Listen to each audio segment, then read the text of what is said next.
but where violence and deaths were reported.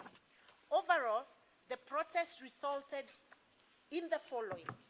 1, 9 lives were lost in Mlolongo and Kitengela. 2, destruction and looting of Eastmart and Quickmart supermarkets in Kitengela and Mlolongo. 3, attack on the Kitengela Chief's camp. 4, more than 36 injured and hospitalized. 5, KEPSA has estimated that Kenya is losing, on average, 3 billion every day out of the violent demonstrations. 6, deliberate attack on the country's critical infrastructure, Thika Superhighway and Nairobi Expressway. The intention was to close down the Jomo Kenyatta International Airport, and then blatant looting of businesses within Nairobi CBD. And 8, we saw Azimio MPs actually celebrate the destruction and the violence that we witnessed yesterday. This state of anarchy is not about the cost of living anymore, but one person who has refused to accept his election loss.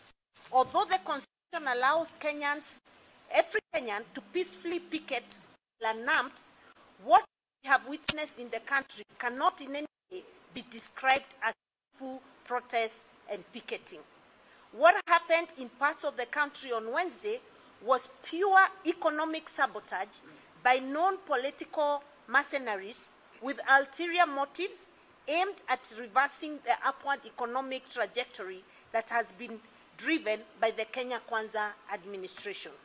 It is sad that as a country, we have allowed Mr. Odinga to run amok by funding violence anytime he's defeated in an election. The latest episode of the violence in the guise of protesting the rising cost of living was one of the many evil schemes by the opposition leader and his sponsors to bulldoze his way into government and to ensure that the transformation agenda by President William Ruto is neutered. As he has been described before, Mr. Odinga has lived up to his reputation of being the Lord of violence by always sponsoring violence while rubbing his hands in glee as people lose their lives. The country must stop treating Mr. Odinga, his sponsors, and the perpetrators of the attack with kid gloves and instead let him bear the full consequences of his murderous acts. What Mr. Odinga and his allies are doing is tantamount to terrorism against the very own people he purports to be fighting for. Section 2 of the Prevention of Terrorism Act defines terrorism as unlawful use of violence or threat of use of violence with the intent to advance a political, religious, ideological, or other such cause, and includes any unlawful use of violence.